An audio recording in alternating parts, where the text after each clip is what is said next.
हम स्टार्ट लेते हैं। हमने आज जो है तो बेसिकली स्टार्ट करना है सी प्लस प्लस।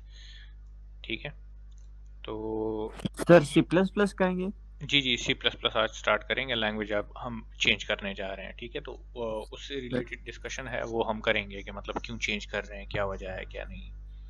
अच्छा सही सर। ठीक है, तो सबसे पहले तो देखें, जब ये कोर्स हमने स्टार्ट किया था तो उस टाइम मैंने आपको बताया था कि हम यहाँ पे जो कोर्स पढ़ रहे हैं वो प्रोग्रामिंग फंडामेंटल्स का नहीं का पढ़ रहे हैं। हम ये नहीं कर रहे कि हम ये बात करें कि लेट से हम पाइथन पढ़ रहे हैं या हम सी प्लस प्लस पढ़ रहे हैं। तो वहीं पे मैंने आपको बता दिया था कि हमारा मेन मकसद यहाँ पे क्या है कि हमने जो प्रॉब्लम सॉल्विंग है वो सीखनी है। ये हमने नहीं करना कि मतलब हमने स्पेसिफिक लैंग्वेज सीखनी हो। ठीक है, तो अभी तक हम पाइथन में काम कर रहे थे। ठीक है, वो सिलेक्ट इस वजह से हमने की थी क्योंकि इनिशियली हमारे पास जो प्रोग्रामिंग फंडामेंटल के मतलब वो जो बेसिक कंसेप्ट होते हैं, तो वहाँ पे हमारा मकसद था सिर्फ कंसेप्ट को सीखना। ठीक है, कि हम कंसेप्ट को सीख सकें। तो वो चूँकि पाइथन थोड़ी सी आप कह सकते हैं कि थोड़ी सी आसान लैंग्वेज है। ठीक है, तो उसमें वहाँ पे हमारा एम था कंसेप्ट को सीखना, तो इसी वजह से हम पाइथन हमने यूज़ की। अब कुछ कंसेप्ट ऐसे हैं जो कि आप पाइथन में अगर सीखेंगे तो पाइथन में आपको या तो वो उधर मौजूद नहीं है, ठीक है, ऑटोमेटिकली होते हैं, या वहाँ पे हम कह सकते हैं कि उधर उनको सीखना थोड़ा सा मुश्किल हो जाता है। तो उन कंसेप्ट्स के लिए थोड़ा सा हम जंप कर रहे हैं सी प्लस प्लस की तरफ, ताकि कुछ चीज़ें ऐसी हैं जो कि आपको पता लगनी चाहिए, तो वो यहाँ पे हम उसको देख सकें। ठीक है, तो हम इस वजह से पाइथन से जंप कर रहे हैं स्पेसिफिकली सी प्लस प्लस पे। तो पहला सवाल जहन में ये आता है कि अगेन जो अभी मैंने बात की कि एक और लैंग्वेज क्यों यूज़ करें हम। ठीक है, तो उसकी वजह मैंने आपको बता दी। मेन वजह यही है कि स्पेसिफिकली हम यहाँ पे प्रोग्रामिंग फंडामेंटल्स पढ़ रहे हैं, कोई स्पेसिफिक लैंग्वेज नहीं पढ़ रहे। ठीक है, तो हमारा एम मेनली प्रोग्रामिंग के जो बेसिक्स हैं, जो कि फंडामेंटल्स हैं, तो उन्हें सीखना जो है तो हमारे पास यहाँ पे ज़रूरी चीज़ है। तो इसी तो वजह सर से इसमें हम पाइथन में नहीं सीख सकते जो सी प्लस प्लस में अभी सीखेंगे? हाँ, वो बात आप ठीक कर रहे हैं। कुछ ऐसी चीज़ें हैं जो कि पाइथन में ऑटोमेटिकली होती हैं, जो कि आपको नज़र नहीं आती। सी प्लस प्लस में अच्छा स्पेसिफिकली खुद आप उसे करते हैं, तो वो कुछ ऐसे कंसेप्ट हैं जो कि आगे आएंगे तो आपको क्लियर हो जाएगा। ठीक है, तो उसके लिए सी ठीक है प्लस प्लस पे तो एक स्विच करना ये जो है तो हमारे लिए ज़रूरी हो गया कि वो कंसेप्ट आपको दिखाए जा सकें। ठीक है, जो कि सर। पाइथन में या आप कह सकते हैं कि डायरेक्टली खुद होते हैं तो आपको नज़र नहीं आते, या जिस तरह से वो होते हैं तो उससे क्लियर आपको इंडिकेशन नहीं मिलती है, यहाँ पे समझना उसको थोड़ा सा डिफिकल्ट हो जाता है। तो उसके लिए हम यहाँ पे स्विच कर रहे हैं, कुछ कंसेप्ट ऐसे हैं। ठीक है, ठीक है दूसरी बात ये कि ये डिपेंड करता है नेक्स्ट सेमेस्टर में आपके टीचर पे भी कि कौन पढ़ाता है आपको। तो मे भी आपको ऑब्जेक्ट ओरिएंटेड प्रोग्रामिंग का एक कोर्स होता है नेक्स्ट सेमेस्टर में, सेकंड सेमेस्टर में आप पढ़ते हो वो। ठीक है, तो उसमें आपको फिर हो सकता है ये सी प्लस प्लस जो है तो कराई जाए। ठीक है, तो वो डिपेंड करता है टीचर पे को कौन पढ़ा रहा है। Most probably C plus plus होगी, अगर ना हुआ तो पाइथन होगा। तो आपको थोड़ा बहुत इंट्रोडक्शन इसका देना उस सेंस में भी ज़रूरी है। ठीक है, अब स्पेसिफिकली सी या सी प्लस प्लस की क्यों बात कर रहे हैं। ठीक है, हम यहाँ पे जावा भी कर सकते थे। ठीक है, मगर जावा चूंकि आपके कोर्स में आगे आएगी। ठीक है, आपके चौथे पांचवें सेमेस्टर में object oriented analysis and design का एक कोर्स होता है, जिसमें यूजुअली आपको जावा पे काम कराया जाता है। और जावा का सिंटेक्स सी का सिंटेक्स काफ़ी एक दूसरे से मिलता जुलता है, तो उसमें इतना इशू नहीं होता फिर आपको बाद में स्विच करने के लिए। तो इसीलिए हम यहाँ पे सी या सी प्लस प्लस कर रहे हैं। ठीक है, दूसरी बात ये कि हमने बात की थी कि हमारे पास पाइथन है हाई लेवल की लैंग्वेज। ठीक है, ये बात हमने डिस्कस की थी कि हमारे पास हाई लेवल की, मिड लेवल की और लो लेवल की लैंग्वेजेस कौन कौन सी होती हैं। सी प्लस प्लस भी आपने देखा होगा यूजुअली कहलाती है हाई लेवल की लैंग्वेज। मगर अगर मैं हाई लेवल की लैंग्वेजेस को भी कंपेयर करूँ तो पाइथन और सी प्लस प्लस में दरमियान में बहुत ज़्यादा फ़र्क है।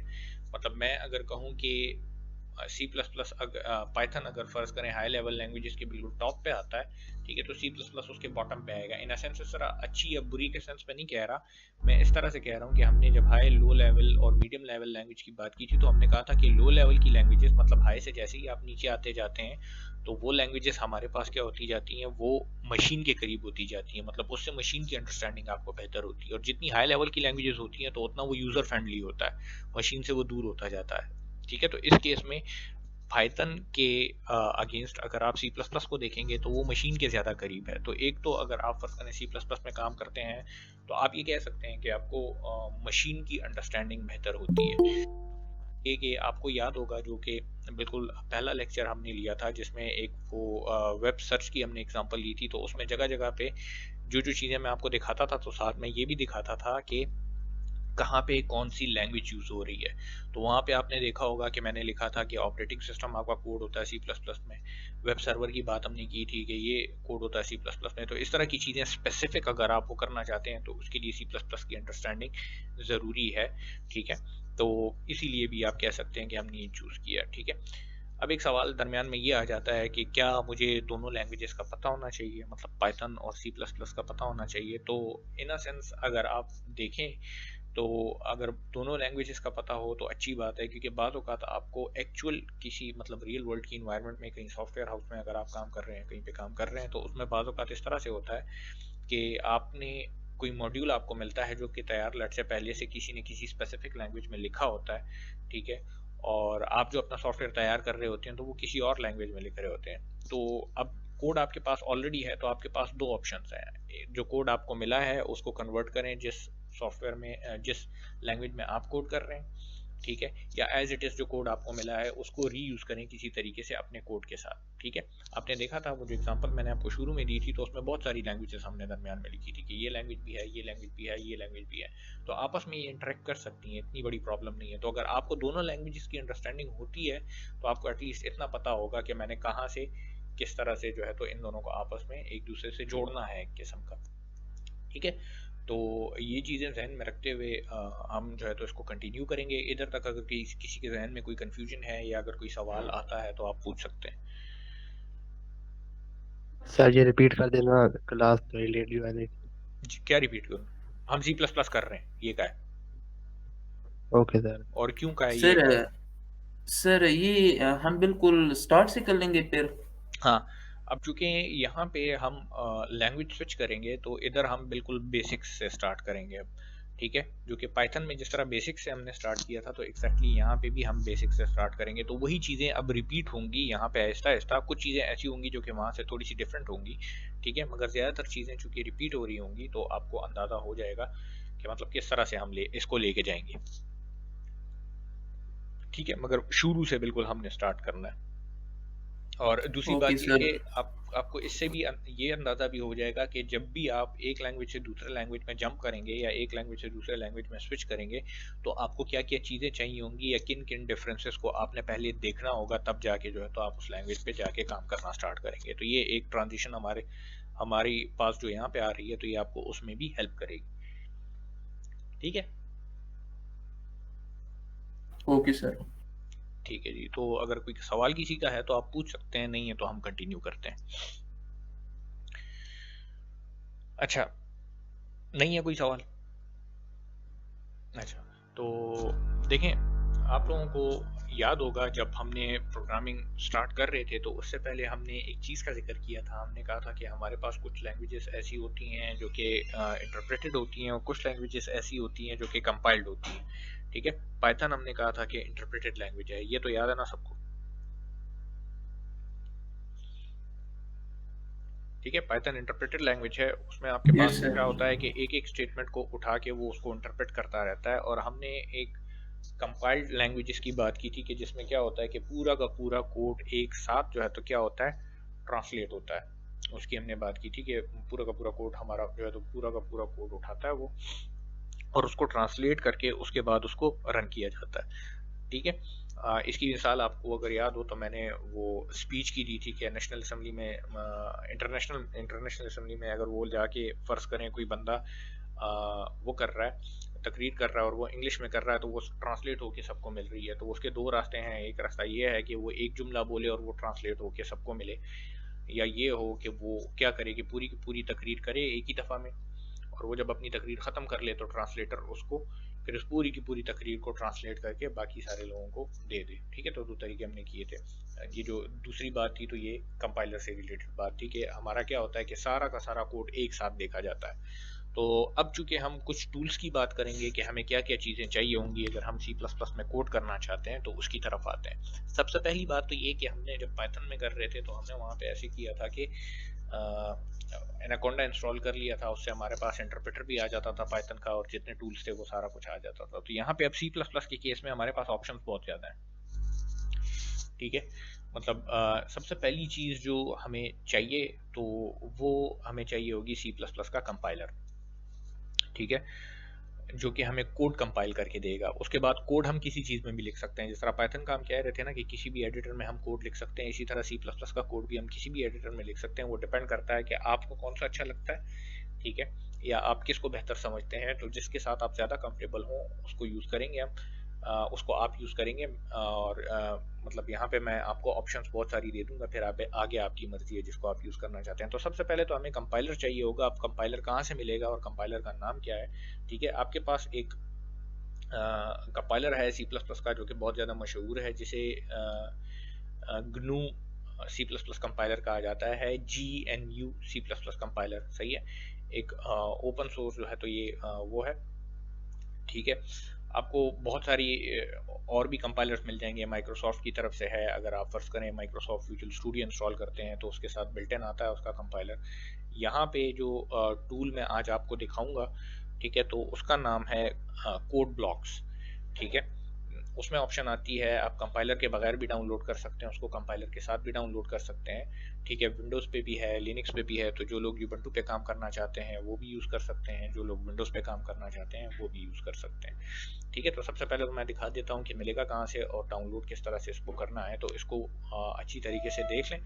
ये तो खैर वीडियो इसकी रिकॉर्ड हो रही है तो आप बाद में भी देख सकते हैं, मगर समझने की कोशिश करें कि हम कर क्या रहे हैं। हमें दो चीज़ें चाहिए, एक ऐसा एडिटर चाहिए या आईडी हमें चाहिए जिसमें हम बैठ के कोड कर सकें, और एक जो है तो हमें कंपाइलर चाहिए जो कि हमारे कोड को हमें कंपाइल करके देगा, ठीक है। तो कंपाइलर जो यहाँ पे मैं आप लोगों को रिकमेंड करना चाहता हूँ, मैं खुद तो ये यूज़ नहीं करता, मगर ये चूँकि स्टूडेंट्स के लिए थोड़ा सा आसान है, ठीक है, तो इस वजह से मैं ये रिकमेंड कर रहा हूँ आप लोगों को। इसका नाम है कोड ब्लॉक्स, ठीक है। इसकी वेबसाइट है, लिंक ऊपर आपको नज़र आ रहा होगा, ठीक है। तो इसको आप डाउनलोड कर सकते हैं लिनक्स के लिए भी और विंडोज़ दोनों पे इंस्टॉल कर सकते हैं, ठीक है।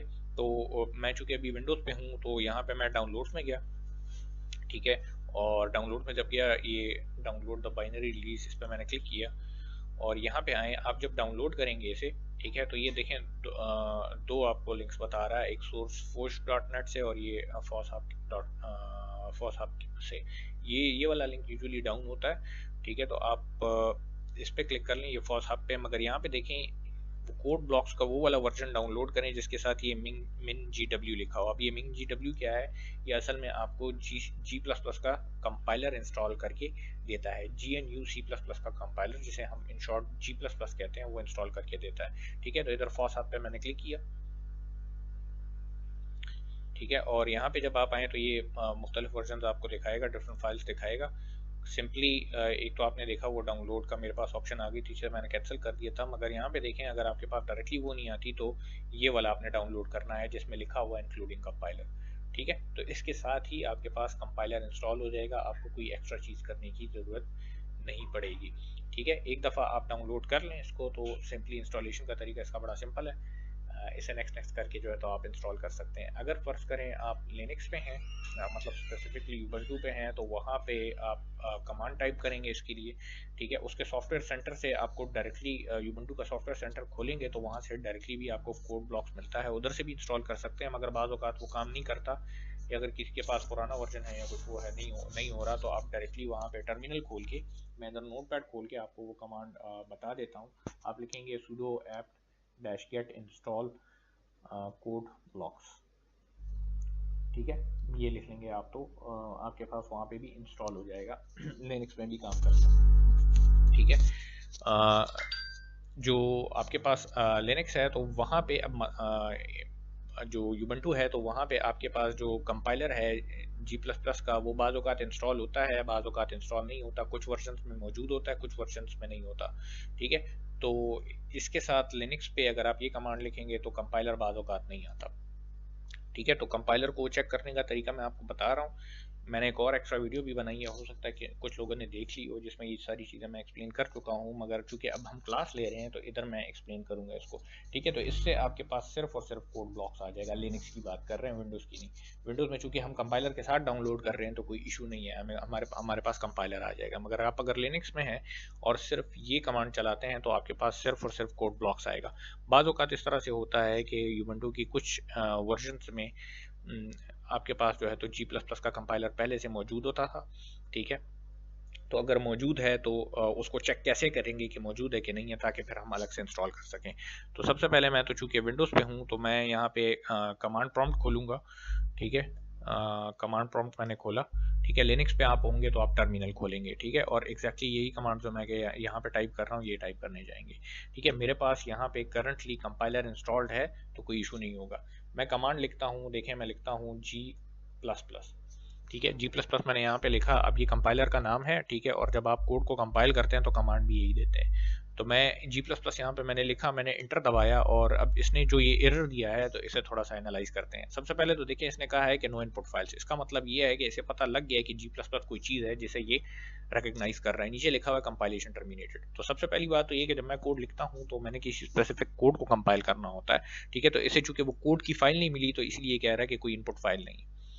ठीक है, तो अगर आपको इस तरह का आउटपुट देखने को मिलता है तो इसका मतलब ये है कि इसको अंदाज़ा हो गया है कि ये G++ क्या चीज़ है, ये कंपाइलेशन की जो है तो कोई कमांड है और इसे चूंकि फाइल नहीं मिली तो कंपाइलेशन नहीं हो सकती, तो इसने कंपाइलेशन टर्मिनेट कर दी है।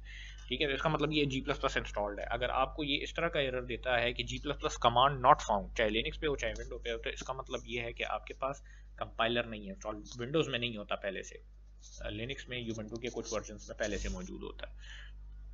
ठीक है, मेरे पास 20 समथिंग वर्जन है, उसमें पहले से मौजूद था। तो अगर नहीं है आपके पास लिनक्स में तो आप फिर क्या करेंगे। ठीक है, आप ऐसे करेंगे कि सिंपली आएंगे। ठीक है, वही टर्मिनल खोलेंगे अपना और आप लिखेंगे 08 apt-get installed G++। ठीक है, आप ये कमांड चला लेंगे तो ये आपको G++ का कंपाइलर इंस्टॉल करके दे देगा। कोड ब्लॉक्स ऑलरेडी आपने इंस्टॉल किया होगा, कंपाइलर भी आपने इंस्टॉल कर लिया, तो अब जो मैं काम कराने जा रहा हूँ वहां तक आप पहुंच गए। ठीक है, यहाँ तक क्लियर है, कोई इशू तो नहीं है किसी को कोई चीज समझने में। नो सर, ठीक है। कोई सर अगर हम C++ से पाइथन की तरफ जाते हैं तो अच्छी बात नहीं होती सर, डिफिकल्ट से आसान की तरफ जाते हैं। असल में डिफिकल्ट ये भी नहीं है, ये भी आसान है। ठीक है, कोई प्रॉब्लम नहीं है, आपको इंशाल्लाह कोई इशू नहीं होगा। ठीक है सर। अच्छा, अब देखें हम क्या कर रहे हैं कि हम हमारे पास दोनों चीजें आ गई। ठीक है, मेनली कंपाइलर भी आ गया। सर थोड़ा सा ये ओवरथ्रू कर दें सर, ये क्या समझा रहे हैं? आप लेट आए हैं और बहुत लेट आए हैं। मैं अब पूरा लेक्चर मुझे रिपीट करना पड़ेगा। हम अभी आए आप? Okay sir. ठीक है, तो वो मुझे पूरा लेक्चर रिपीट करना पड़ेगा। अब बाद में खैर फिर वीडियो देख के जी सर। ठीक है।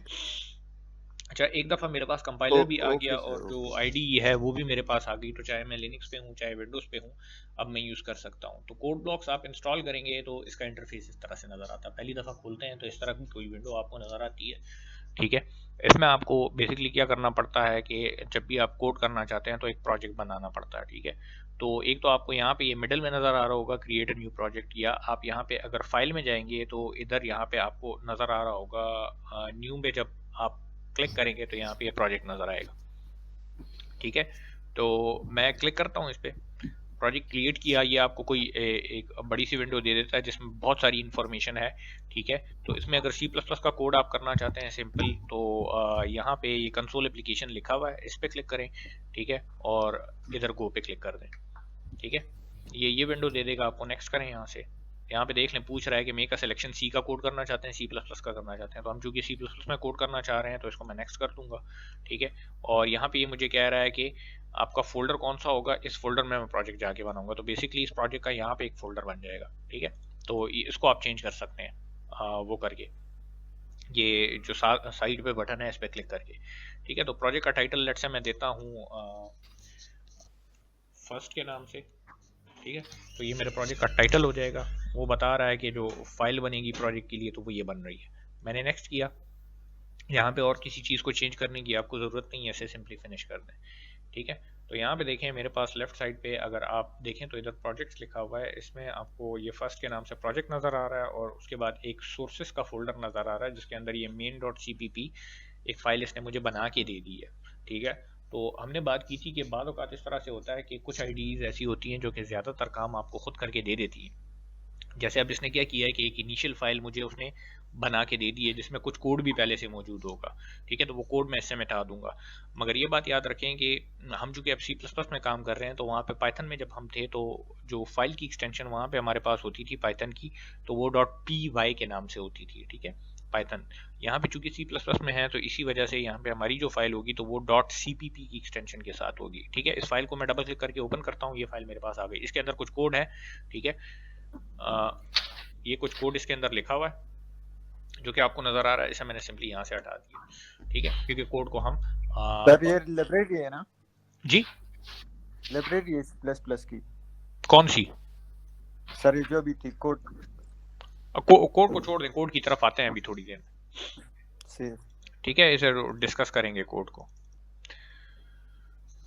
अच्छा, तो ये हमारे पास हो गया इसमें कोड। इसको मैं फ़िलहाल के लिए क्या करता हूँ कि यहाँ से हटा देता हूँ। अब ये चीज़ हमें क्लियर हो गई है कि हमने कोड किस तरह से यहाँ पे करना है या किस तरह से हमारे पास ये चीज़ हो सकती है।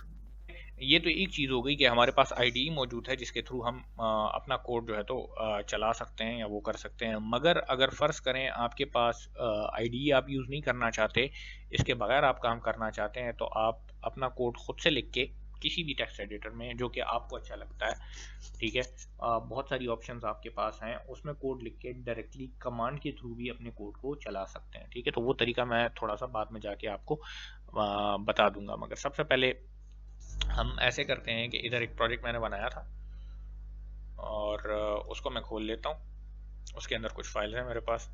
ठीक है, कुछ कोड मेरे पास लिखा हुआ पड़ा है, तो इसको हम डिस्कस करते हैं।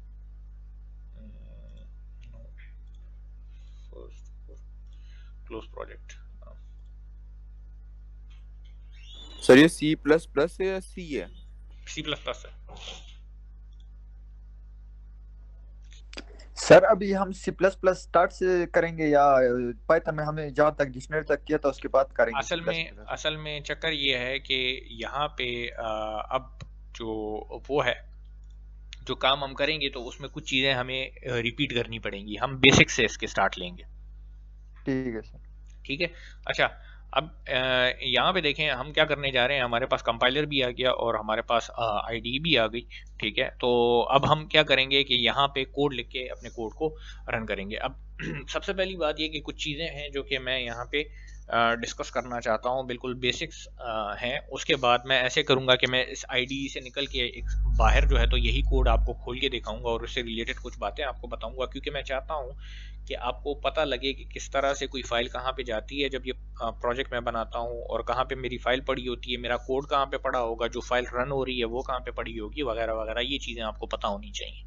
ठीक है, सिर्फ ये नहीं है कि यहाँ पे आईडी में आके आप कोड करें और आपको ये पता ना हो कि ये जो फाइल मैं चला रहा हूँ ये कहाँ पे पड़ी हुई है, और जो एक्चुअल ये मतलब कंपाइल होके जा रही है तो वो कंपाइल्ड फाइल कहाँ पे जा रही है।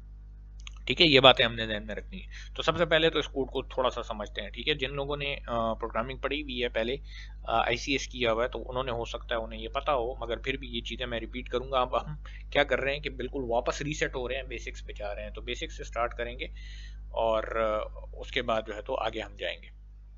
ठीक है, तो जहाँ जहाँ पे इशू होता है तो बेशक आप पूछ सकते हैं।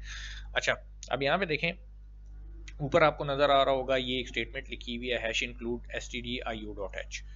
ठीक है, तो जैसे पाइथन में हमें बाद औकात कोई ऐसे फंक्शंस चाहिए होते थे जो कि हमें यूज़ करने पड़ते थे। लेट्स से हमें स्क्वायर रूट का फंक्शन यूज़ करना पड़ जाता था, तो वो मैथ की लाइब्रेरी के अंदर होता था। तो हम क्या करते थे कि मैथ की लाइब्रेरी से या तो स्क्वायर रूट का फंक्शन इंपोर्ट कर लेते थे या पूरी की पूरी मैथ की लाइब्रेरी इंपोर्ट कर लेते थे। तो एग्जैक्टली इसी तरह से यहाँ पे C++ में भी आपके पास लाइब्रेरीज मौजूद हैं जिनको यहाँ पे हेडर फाइल्स कहा जाता है। ठीक है, तो हमें अगर कोई स्पेसिफिक फंक्शन ऐसा यूज़ करना हो जो कि किसी लाइब्रेरी किसी हेडर फाइल के अंदर मौजूद हो, तो उसके लिए हम क्या करते हैं कि उस हेडर फाइल को इंक्लूड करते हैं। वहाँ पे इंपोर्ट नाम यूज़ होता था, इधर इंक्लूड यूज़ होता था।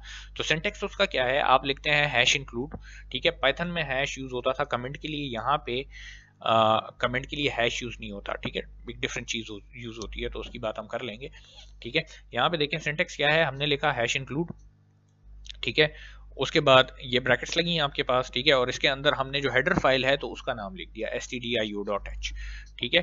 स्टैंडर्ड इनपुट आउटपुट, तो यूजुअली जो इनपुट आउटपुट से रिलेटेड चीज़ें होती हैं तो वो इस हेडर फाइल में मौजूद होती हैं। यहाँ पे बेसिकली हम एक फंक्शन यूज़ करना चाह रहे हैं प्रिंट एफ के नाम से, जो कि इसके अंदर है, ठीक है। तो ये क्लियर है, हमने क्या लिखा, सिंटेक्स है हैश इंक्लूड लिखा, उसके बाद इसको मेरे ख्याल से एंगल ब्रैकेट कहा जाता है, ठीक है, एंगल ब्रैकेट्स लगाई ओपनिंग, उसके बाद stdio.h लिख दिया और उसको ब्रैकेट्स को क्लोज कर दिया। तो हमारे पास क्या हुई कि ये फाइल stdio.h के नाम से क्या हो गई, इंक्लूड हो गई, ठीक है, ये लाइब्रेरी हमारे पास इंक्लूड हो गई, इधर इसको हेडर फाइल कहा जाता है। तो ये क्लियर है? यस सर, यहाँ तक सही।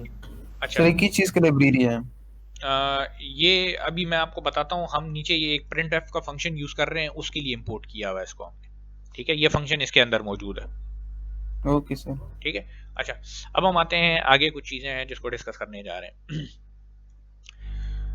यहाँ पे आपको सर ये stdio.h के अंदर ये हमारा कोड सेव हुआ है। stdio.h के अंदर हमारा कोड सेव नहीं हुआ है, जिस तरह हमने वहां पे पाइथन में लिखा था कि इंपोर्ट मैथ, एक लाइब्रेरी हमने इंपोर्ट की थी ना पाइथन में, इस तरह से लिखते थे ना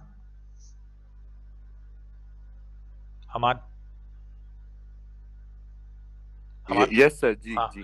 तो अब हम क्या कर रहे हैं कि इंपोर्ट की जगह हैश इंक्लूड लिख रहे हैं, ठीक है, और जो फाइल हम इंक्लूड करना चाह रहे हैं, जो लाइब्रेरी हम इंक्लूड करना चाह रहे हैं, तो उसका नाम stdio.h है,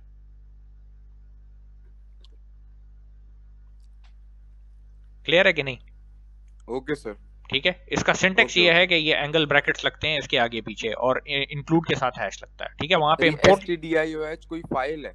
कोई फाइल है, ये लाइब्रेरी है बेसिकली, जैसे मैथ एक लाइब्रेरी थी ना, तो इस तरह stdio.h भी एक लाइब्रेरी है। यहाँ पे चूंकि उन्हें हेडर फाइल्स कहा जाता है तो इसकी एक्सटेंशन इसलिए .h होती है,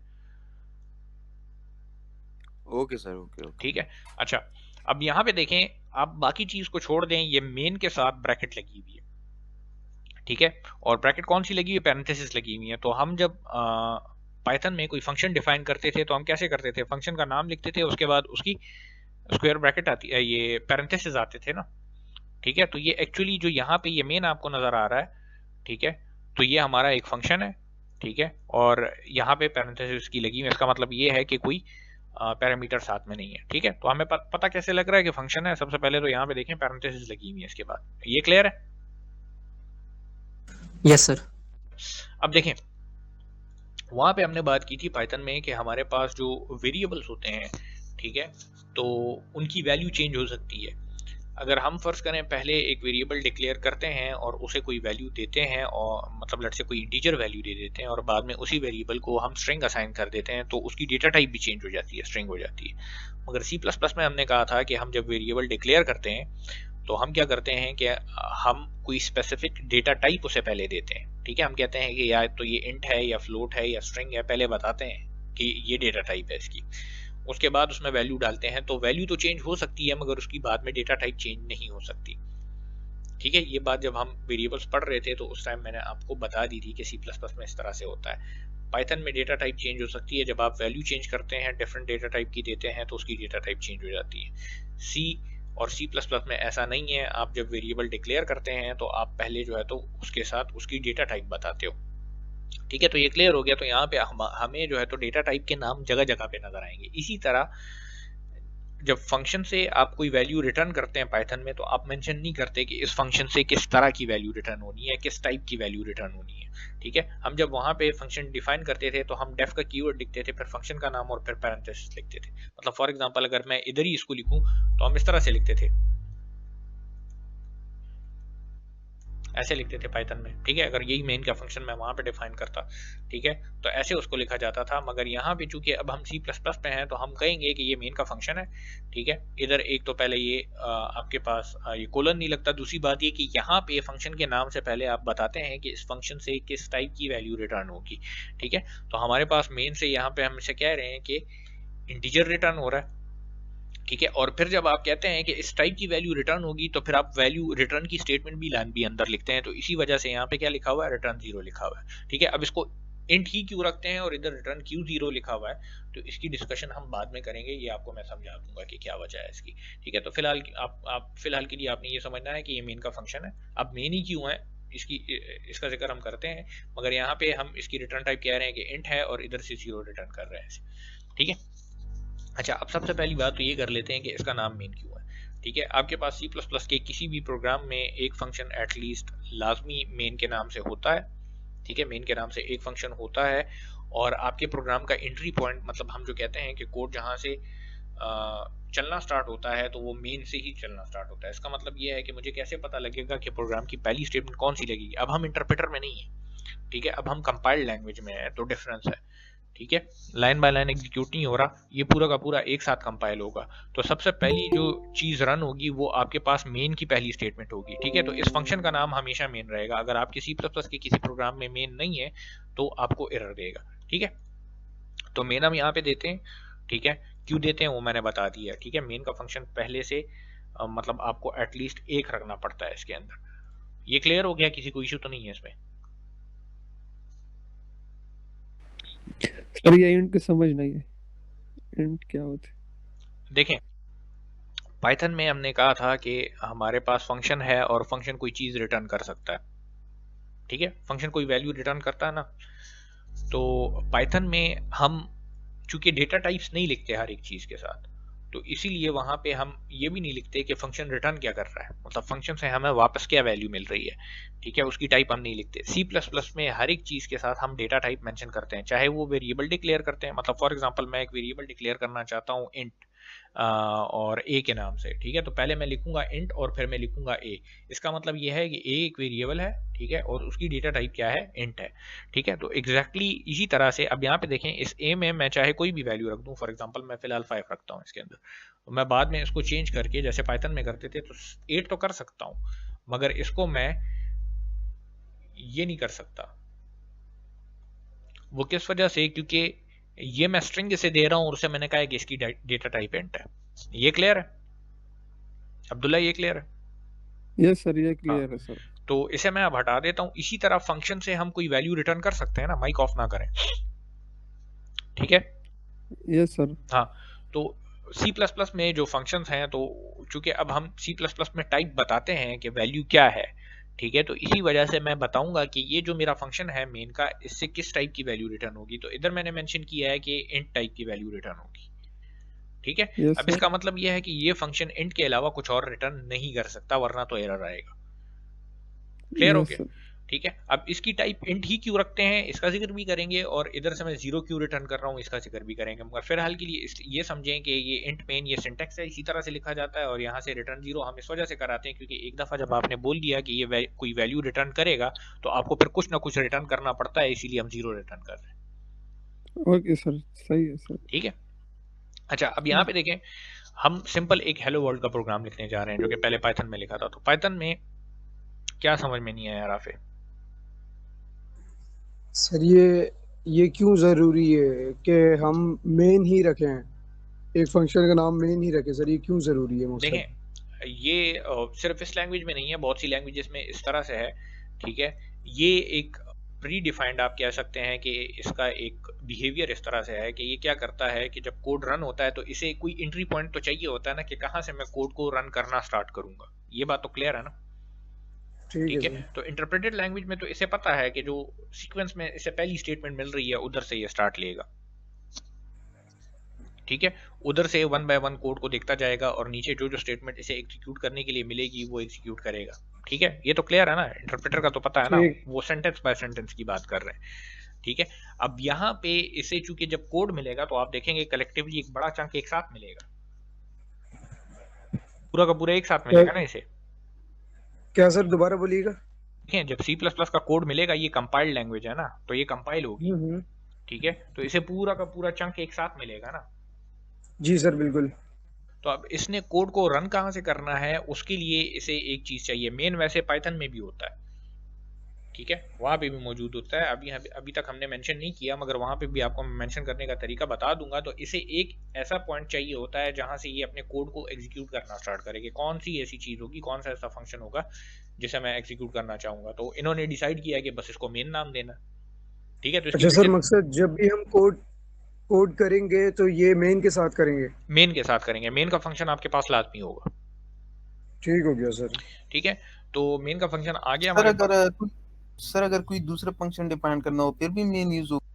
हाँ, अगर कोई और फंक्शन आप डिफाइन करेंगे तो उसे भी तो कहीं पे कॉल करेंगे ना, तो उसको फिर आप मेन के अंदर कॉल करेंगे। ठीक है, तो वो फंक्शन की तरफ हम आएंगे तो ये कंफ्यूजन क्लियर हो जाएगी फिर आपको। ठीक है, मगर ये बात ध्यान में रखनी है कि एटलीस्ट एक फंक्शन मेरे पास होगा जिसका नाम मेन होगा, रिटर्न टाइप उसकी इंट होगी और उसमें आखिर में मैं रिटर्न 0 करूंगा। क्लियर हो गई? सर ये रिटर्न भी 0 करना पड़ेगा हर एक में? हाँ, क्योंकि मैं रिटर्न टाइप मेंशन कर रहा हूँ कि इंट है तो फिर कुछ ना कुछ कोई इंटीजर वैल्यू मुझे रिटर्न करनी पड़ेगी। ठीक है, तो 0 मैं रिटर्न कर रहा हूँ। 0 क्यों कर रहे हैं वो थोड़ा सा उसमें वो है, तो मैं फिर आपको खैर है थोड़ा आखिर में बता दूंगा। क्लियर है? तो फिलहाल आपको पता होना चाहिए कि अगर मेरे कोड में और कुछ ना हो तो ये पोर्शन लाजमी होगा। क्लियर हो गया? Yes sir. अच्छा, अब मैंने चूंकि हेलो वर्ल्ड प्रिंट करना है, ठीक है, मैंने हेलो वर्ल्ड प्रिंट करना है, तो मैंने आपको बताया कि ये stdio.h मैंने इसलिए इंपोर्ट किया था कि मैं नीचे एक फंक्शन को यूज करना चाह रहा हूँ printf के नाम से। तो ये printf का फंक्शन ये stdio की जो लाइब्रेरी है इसके अंदर मौजूद है। ठीक है, जैसे पाइथन में आपके पास प्रिंट था, एग्जैक्टली इसी तरह से printf का फंक्शन है।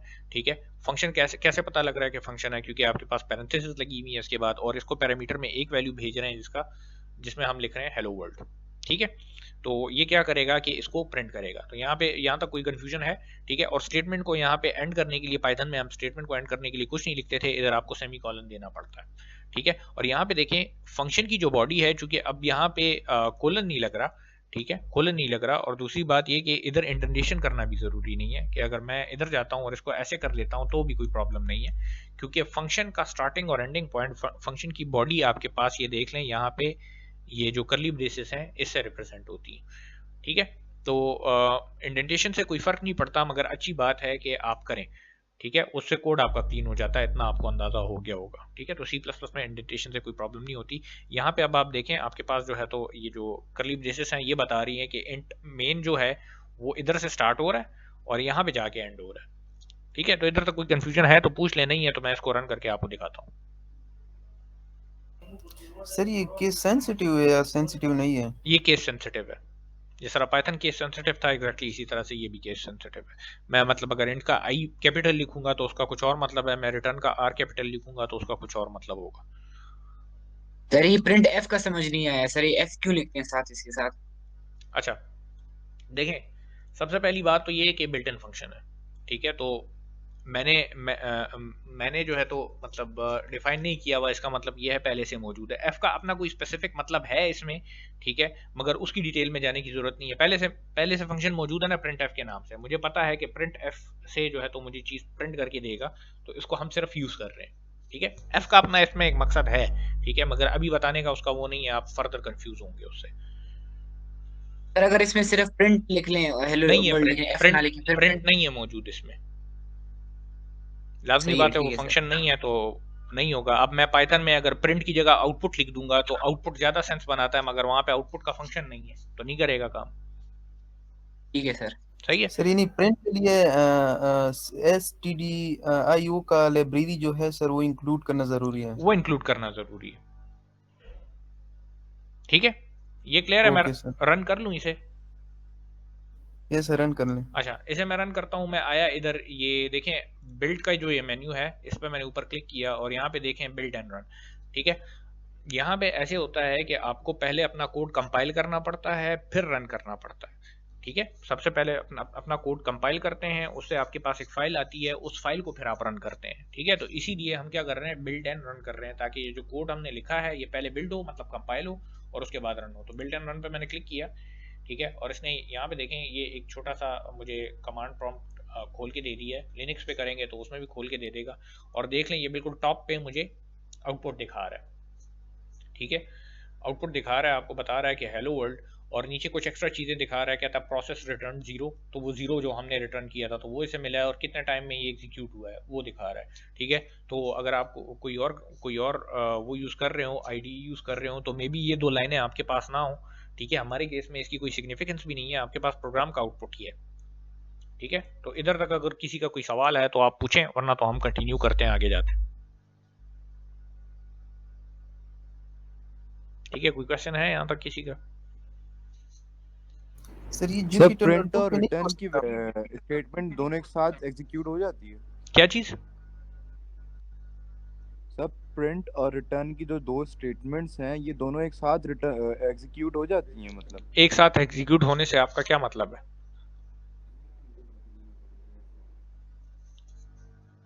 हमारे एक साथ सर मतलब दोनों लाइन एक साथ कंपाइल हो जाती है ना, मैं ये कह रहा हूँ। ये कोड पूरा का पूरा एज इट इज पूरा एक साथ कंपाइल होगा, ये सारा का सारा पूरा एक ही गो में उसे मिलेगा आपके कंपाइलर को।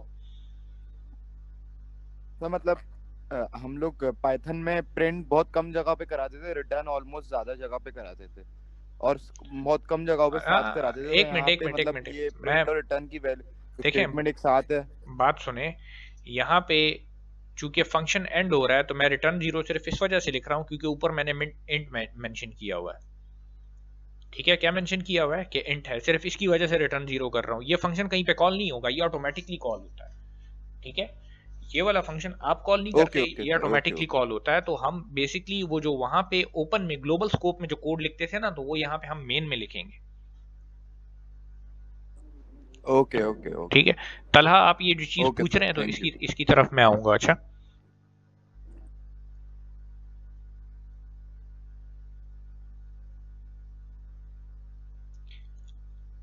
अच्छा वलीद, आप जो बात कर रहे हैं तो वो फिलहाल ना करें, ठीक है। इसको मुझे पता है कि आपको पता है, तो आपको बताने की जरूरत नहीं है। अच्छा, मैं क्या कहने वाला था, हाँ, तो एक दफ़ा हमें पता लग गया कि ये प्रिंट हो रहा है, हमारे पास आउटपुट आ रहा है, तो अब थोड़ा सा इसको चेंज करने की कोशिश करते हैं। यहाँ पे ये जो प्रिंट एफ का फंक्शन है तो ये असल में सी का फंक्शन है, सी प्लस प्लस का नहीं है। ठीक है, आप सी प्लस प्लस का कंपाइलर आपको सी का कोड अगर आप लिख के देंगे उसे, तो उसको भी कंपाइल करके देता है, क्योंकि सी के बाद सी प्लस प्लस की लैंग्वेज आई थी। ठीक है, तो उसके कंपाइलर में कैपेबिलिटी है वो सी का कोड भी जो है तो आपको कंपाइल करके देता है। यहाँ पे अब ये वाला जो फंक्शन है तो ये सी का है। सी प्लस प्लस में प्रिंट करने के लिए डिफरेंट चीज़ यूज़ होती है, तो उसको अभी हम थोड़ी देर में देखेंगे। ठीक है, तो उसका कुछ कोड है जो कि जल्दी से मैं यहाँ पे लिखता हूँ, मगर उसके लिए मुझे ये कोड हटाना पड़ेगा, क्योंकि एक कोड में आपके पास दो मेन नहीं हो सकते। ठीक है, तो मैं इसमें से कुछ कोड को हटाऊंगा, कुछ कोड को रहने दूंगा। ठीक है, ये याद रखना है कि हमारे पास एक फाइल में, एक जो फाइल रन हो रही है उसके अंदर सिर्फ एक ही मेन हो सकता है, एक से ज़्यादा मेन नहीं हो सकते। तो मैं अभी आपको एक करके दिखाता हूँ। यहाँ पे हम ऐसे करते हैं कि एक और मैं फाइल इधर इंपोर्ट करूँगा, तो उसके लिए मैं लिखता हूँ #include। ठीक है, और मैं साथ में लिख देता हूँ IO स्ट्रीम। क्यों लिख रहा हूँ इसका मैं बताता हूँ कि इसको क्यों लिख रहे हैं। ठीक है, और उसके बाद जो है तो इसको वो करते हैं। तो यहाँ पे देखें, एक तो मैंने प्रिंट किया प्रिंट एफ के थ्रू। ठीक है, जो पाइथन का प्रिंट था तो वो आपको प्रिंट भी करके देता था और एक नई लाइन भी उसके बाद दे देता था। यहाँ पे ये जो प्रिंट एफ की स्टेटमेंट है तो ये आपको नई लाइन खुद से नहीं देती। ठीक है, इधर से अगर आपको कर्सर फिर नेक्स्ट लाइन पे चाहिए तो आप इधर बैकस्लैश खुद से लिखेंगे। ठीक है, ये बात आपने याद रखनी है। पाइथन का जो प्रिंट का फंक्शन था तो प्रिंट करके नई लाइन पे आ जाता था, ये प्रिंट एफ का फंक्शन इस तरह से नहीं करता, आपको बैकस्लैश स्पेसिफिकली इसमें खुद से लिखना पड़ेगा। ठीक है, तो यहाँ पे मैं आता हूँ, अब मैं एक और चीज़ को यूज़ करने जा रहा हूँ, जिसके लिए मैं एक चीज़ यहाँ पे पहले लिखूंगा, मगर वो मैं बाद में एक्सप्लेन करूंगा कि मैं क्यों लिख रहा हूँ। ठीक है, तो मैं यहाँ पे लिखता हूँ यूजिंग नेमस्पेस std। ठीक है, और इधर मैं लिखता हूँ cout। ठीक है, इसे मैं थोड़ी देर में अभी एक्सप्लेन करता हूँ। मैं इधर लिखता हूँ hello from cout, ताकि हमें पता लगे कि इधर से प्रिंट हो रहा है। तो अब देखते हैं कि क्या कर रहे हैं। बेसिकली जो C++ का तरीका है किसी चीज़ को प्रिंट करने का तो वो ये है। ठीक है, C++ का जो तरीका है किसी चीज़ को प्रिंट करने का तो वो ये है। C में इस तरह से प्रिंट होता है, C++ में इस तरह से होता है। तो इसको अब हम वो करते हैं, देखते हैं कि क्या चीज़ है। सबसे पहले तो cout की स्टेटमेंट है। ठीक है, एक बिल्ट इन स्टेटमेंट है। ठीक है, आपको मिलती कहाँ से है, आपको IO स्ट्रीम की लाइब्रेरी से मिलती है। ठीक है, तो देख लें मैंने ऊपर IO स्ट्रीम की लाइब्रेरी को इंक्लूड किया है। ठीक है, किस वजह से, क्योंकि सी आउट इसके अंदर मौजूद है, तो अगर मैं इसे इंक्लूड नहीं करूंगा तो सी आउट की स्टेटमेंट को ये नहीं पहचानेगा। तो जिस तरह से stdio को इंपोर्ट किया था printf के लिए, इसी तरह हमने सी आउट के लिए iostream को इंपोर्ट किया। ठीक है, सी आउट आपके पास फंक्शन नहीं है। अब इसका तरीका क्या है, सिंटेक्स क्या है किसी चीज को प्रिंट करने का, आप लिखते हैं सी आउट, उसके बाद ये एंगल ब्रैकेट्स 2 लगाते हैं, ठीक है, ये लगाते हैं, और इसके बाद जिस चीज़ को आपने प्रिंट करना है, चाहे वो कोई वेरिएबल है, चाहे कोई स्ट्रिंग है, जो भी है वो आप इसे दे देते हैं, ठीक है। और उसके बाद अगर कुछ और प्रिंट करना है, अब जैसे पाइथन के प्रिंट का फंक्शन था, तो हम क्या करते थे कि अगर मल्टीपल चीज़ें प्रिंट करनी थी तो हम कॉमा से सेपरेट कर देते थे। तो एक्जैक्टली सी आउट में अगर मल्टीपल चीज़ें प्रिंट करनी है तो हम इन ब्रैकेट से उसको सेपरेट कर देते हैं। तो देखिए मैंने पहली चीज़ प्रिंट की हेलो फ्रॉम सी आउट, और उसके बाद क्या किया, मैं नेक्स्ट लाइन पे जाना चाहता हूं, तो एक स्टेटमेंट है एंड लाइन की जो कि एग्जैक्टली यही काम आपको करके देती है, तो वो मैंने लिख दिया। ठीक है, प्रिंटफ के साथ इस तरह से आप नहीं लिख सकते हो, क्योंकि उस फंक्शन में आप उसे वो चीज़ भेजते हो। सी आउट के साथ आप यूज कर सकते हैं। तो बेसिकली इसका मतलब है एंड लाइन। तो ये आपको एक न्यू लाइन का कैरेक्टर ऑटोमेटिकली खुद ही डाल के दे देता है, या अगर आप एंड लाइन नहीं लिखना चाहते तो इधर \n भी लिख सकते हैं। ठीक है, तो ये थोड़ा सा वो होता है। तो यहाँ पे दो चीज़ों को मैं प्रिंट करने जा रहा हूँ, एक इसको और एक न्यू लाइन के कैरेक्टर को। तो न्यू लाइन के कैरेक्टर को प्रिंट करने का मतलब ये है कि नई लाइन पे आ जाओ। ठीक है, तो C++ में प्रिंट करने का तरीका आपके पास ये होता है। अगेन मैं रिपीट करता हूँ, सी आउट कीवर्ड है, कहाँ से इंपोर्ट किया, iostream से। ठीक है, और उसके बाद मैंने ये एंगल ब्रैकेट्स लगाए, इसके बाद मैंने जो चीज़ प्रिंट करनी है वो लगा दी। अब ये एंगल ब्रैकेट सिंटेक्स का पार्ट है, मतलब ये हमने लाजमी लगाना है। ठीक है, और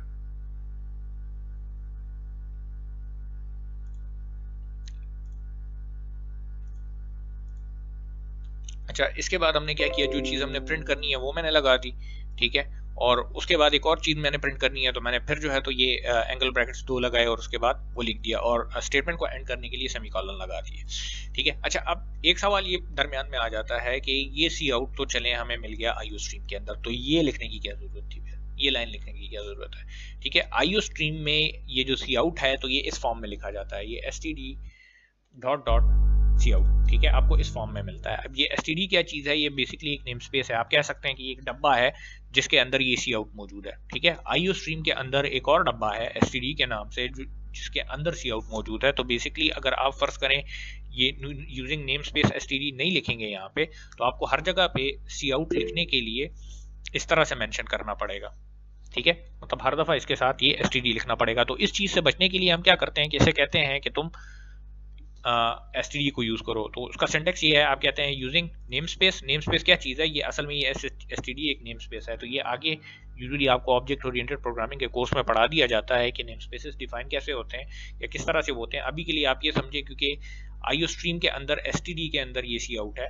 ठीक है, तो हर दफ़ा इस तरह से लिखने से बचने के लिए मैं क्या करता हूँ कि std को यहाँ पे मेंशन कर देता हूँ कि मैं std वाले नेम स्पेस को क्या कर रहा हूँ, यूज कर रहा हूँ। ठीक है, तो इससे आप इस चीज से बच जाते हैं। ठीक है, इस चीज से बच जाते हैं, आपको हर दफा इस तरह से नहीं लिखना पड़ता। ठीक है, तो अब देखें, मैं इस कोड को चलाता हूँ, उसके बाद आपके सवालों की तरफ आऊंगा। ठीक है, और उसकी फिर हम बात करेंगे। मैं पहले इस कोड को रन करता हूँ। तो इन चीज़ों को देख लें, यहाँ पे printf भी यूज हुआ है, तो इसीलिए stdio.h भी मैंने छोड़ा हुआ है, और iostream भी यूज हुआ है, तो इसीलिए मैंने ये सी आउट भी यूज हुआ है, तो इसलिए iostream भी है, और यूजिंग नेम स्पेस std भी है। ठीक है, तो मैं आया बिल्ड में, चूंकि अभी मैंने कोड में चेंज किया तो इसे दोबारा कंपाइल करने की जरूरत है, तो मैंने बिल्ड एंड रन किया। अब आपको दो स्टेटमेंट्स नजर आएंगी, एक ये देखें हेलो वर्ल्ड, उसके बाद नेक्स्ट लाइन पे आपको ये सी आउट का नजर आ रहा है। वो इस वजह से क्योंकि मैंने हेलो वर्ल्ड के बाद \n डाला था। ठीक है, तो ये hello world from C out आ गया, और चूंकि वहां पे उसके बाद मैंने एंड लाइन डाला था, तो ये देखें दरमियान में एक एम्प्टी लाइन आपको दिखा रहा है। ये इस एंड लाइन की वजह से जो है तो नई लाइन आपके पास आई। ठीक है, तो ये आपके पास इसका आउटपुट है, दोनों लाइंस प्रिंट हो रही हैं, चाहे आप सी आउट से कर रहे हैं चाहे printf से कर रहे हैं। ठीक है, तो इसे मैं क्लोज कर देता हूँ। अब आप सवाल करें, सर हमें कैसे पता चलेगा कि we have to write stdio.h iostream। अच्छा देखें फातिमा, यहाँ पे हमें पता है कि अगर हमने सी आउट यूज करना है तो iostream यूज करेंगे, अगर हमें printf यूज करना है तो हमें stdio.h यूज करेंगे। फॉर एग्जांपल लेट्स से मैं कहता हूँ कि मैंने प्योरली C++ में कोड करना है, मैंने सी की कोई चीज़ यूज़ नहीं करनी, तो इसका मतलब ये है कि मैं printf यूज़ नहीं करना चाहता, इसे मैं यहाँ से हटा देता हूँ। तो printf की मुझे ज़रूरत नहीं है, तो stdio.h की भी मुझे ज़रूरत नहीं है। ठीक है, तो उसको भी मैंने वहाँ से हटा दिया। ठीक है, तो अब दोनों स्टेटमेंट्स को आप इसी सी आउट के थ्रू जो है तो प्रिंट कर सकते हैं। क्लियर हो गया सर जी?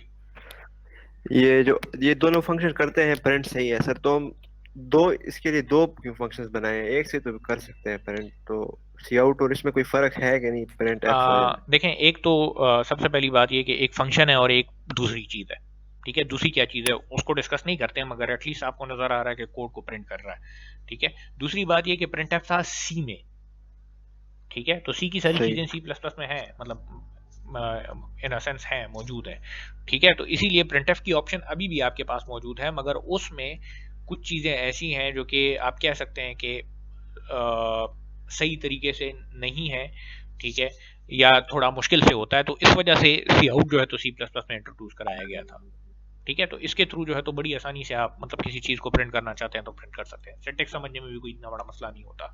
तो अगर आप प्योरली सी प्लस प्लस के उसमें कोड करना चाहते हैं तो सिंपली उसको यूज़ करें, सी आउट को यूज़ करें, प्रिंट एफ को यूज़ ही ना करें। मगर एटलीस्ट एक चीज़ मौजूद है तो आपको पता होना चाहिए उसका। सही है सर। क्लियर है जी? जी सर, ये बैक स्लैश एन जो हमने यूज किया हेलो वर्ड के बाद, हाँ, तो उसके बाद हमारे लिए नेक्स्ट लाइन शुरू होनी चाहिए थी ना, तो हेलो फ्रॉम सी वर्ड के बाद क्यों शुरू हो गई? अच्छा, मैं दोबारा वही कोड आपको दिखा देता हूँ। ये कोड था ना? Yes sir. इसे मैंने सेव किया, ठीक है, और इसे मैंने किया बिल्ड एंड रन, ठीक है। ये चीज हो गई। अब देखें, हेलो वर्ल्ड के बाद बैक स्लैश एन है, ठीक है। तो हेलो वर्ल्ड के बाद नई लाइन आ गई, ठीक है। Yes sir. अब देखें उसके बाद क्या प्रिंट हो रहा है, हेलो फ्रॉम सी आउट। तो hello from C out next line पे हो रहा है, ये बैक स्लैश एन की वजह से हो रहा है। अगर मैं बैक स्लैश एन ना डालता तो ये दोनों एक ही लाइन पे होते फिर। और सर ये एंडल हम क्यों यूज करते हैं? एंडल भी नई लाइन के लिए यूज करते हैं। मतलब उधर अगर फर्ज करें आप इस तरह से बैक स्लैश एन लिख रहे हैं ना, जैसे यहाँ पे ये प्रिंट एफ के अंदर आप लिख रहे हो, ठीक है।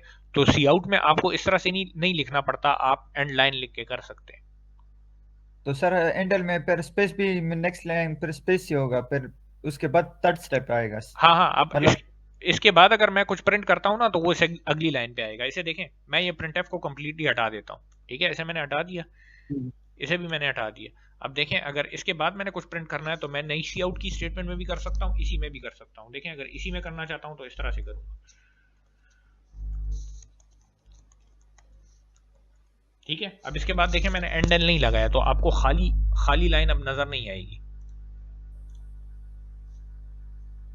ये देख रहे हैं, hello from C out print हुआ, ठीक है, ये प्रिंट हुआ। इसके बाद नई लाइन आई, ठीक है, तो आप नई लाइन पे आ गए। फिर उसके बाद प्रिंट हुआ अ न्यू लाइन, तो अ न्यू लाइन पे आप आ गए, इधर प्रिंट हो गया। अब इसके बाद मैंने एंड लाइन नहीं लगाया तो देखें दरमियान में खाली जगह नहीं है आखिर में, ठीक है। इसको आप बिल्कुल अलहदा सी आउट में भी लिख सकते हैं कि मैं अगर इस तरह से लिखूं इसको, ठीक है, तो कोई फर्क नहीं पड़ता, अलहदा में भी लिख सकते हैं। ये क्लियर है? ठीक है। और सर ये लास्ट में कॉमा और उसके ऊपर जो फुल स्टॉप है ना, ये लाजमी, इसे सेमीकोलन कहते हैं। स्टेटमेंट को एंड करने के लिए सी प्लस प्लस में सेमीकोलन लगता है, ठीक है सर। ठीक है, ठीक है। सी आउट सी प्लस प्लस का है, प्रिंट एफ सी का है, ठीक है। और अगर कोई क्वेश्चन है तो आप पूछें इसमें, क्योंकि आज हमने इतना ही करना है। आपने जाके ये सारी चीज़ प्रिपेयर करनी है, मैंने कुछ और चीज़ें भी अभी आपको दिखानी है। तो इधर अगर कोड में कोई क्वेश्चन है तो आप पूछें, वरना तो मैं जाके थोड़ी सी एक्स्ट्रा चीज़ें हैं जो कि आपको बताना चाहता हूँ। सर अगर हम नेक्स्ट फंक्शन बनाना चाहते हैं तो वो हम इसके बाद बनाएंगे कि नहीं, उसी मेन में जाके एंटर करेंगे? अच्छा, सबसे पहली बात तो ये कि इधर अभी हमने फंक्शंस की बात नहीं की, डिक्लेयर कैसे होते हैं, ठीक है। तो उसको हम डिस्कस करेंगे, वो मैं आपको बताऊंगा। कुछ जगहों पे आपको लिखना पड़ता है उसको, और फंक्शंस के साथ एक दो एक्स्ट्रा चीज़ें होती हैं जो कि यहाँ पे बाज़ औक़ात हमें ज़रूरत पड़ जाती है मेंशन करने की, तो वो मैं आपको बताऊंगा, वो हम डिस्कस करेंगे। सही है सर।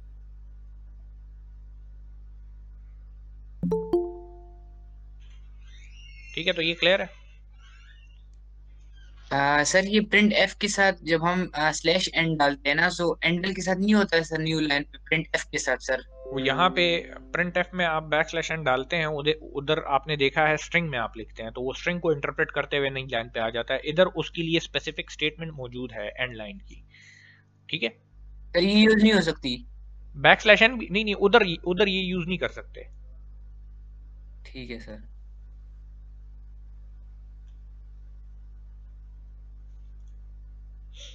ठीक है, अच्छा देखें, अब कुछ और चीज़ें हैं जो कि मैं आपको बताना चाहता हूँ, उसको थोड़ा गौर से देखेंगे, ठीक है। सबसे पहली बात तो ये कि ये जो फाइल है ठीक है, तो इसको मैं खोल के देखना चाहता हूँ। ठीक है, तो यहाँ पे देखें मैंने राइट क्लिक किया उस पे प्रोजेक्ट पे, टेस्ट के प्रोजेक्ट पे राइट क्लिक किया और open project folder in file browser. ठीक है, ये मैंने सेलेक्ट किया तो ये यहाँ पे आपको खोल के दिखा देता है। ठीक है, ये देख लें इधर ही इसका फाइल ब्राउज़र है, तो ये यहाँ से आपको खोल के दिखा देता है। इधर से आपको अंदाज़ा हो जाएगा कि इसका पाथ क्या है। ठीक है, पाथ आप जिस टाइम ये प्रोजेक्ट बना रहे थे तो उस टाइम भी दिखाता है, मगर लेट से आप भूल गए कि कहाँ पे मैंने स्टोर किया था, तो इधर ये पाथ आपको दिखा देता है। तो बेसिकली इस टाइम पे ये मेरे पास डॉक्यूमेंट्स की डायरेक्टरी में मेरे पड़ा हुआ है। ठीक है, तो मैं डॉक्यूमेंट्स की डायरेक्टरी में गया, यहाँ पे देख लें ये C++ का फोल्डर है और इसके अंदर मेरे पास जो प्रोजेक्ट था, ठीक है, तो वो मैं वापस प्रोजेक्ट में जाऊँ तो देखें टेस्ट के नाम से। ठीक है, तो डायरेक्टरी मेरे पास कौन सी है, ये टेस्ट वाली है। ठीक है, इसका 1 मिनट में आइकन्स बड़े कर देता हूँ। तो ये टेस्ट की डायरेक्टरी के अंदर में आया। यहाँ पे देखें कुछ और फाइल्स भी आपको नज़र आ रही होंगी, मगर एक फाइल जो हमारे पास है, एक तो मैंने एक्स्ट्रा बनाई थी। ठीक है, तो एक फाइल जो हमारे पास है वो एक तो ये main.exe दिखा रहा है। ठीक है, ये वो वाली फाइल है जो कि रन होती है, और एक हमारे पास ये CPP फाइल है। ठीक है, जिसमें कोड हमारा पड़ा हुआ है। ठीक है, तो इसी को अगर मैं राइट क्लिक करके इसे एडिट करता हूं तो देखें नोटपैड में यही कोड खुल जाता है जो कि अभी थोड़ी देर पहले मैंने आपको दिखाया था।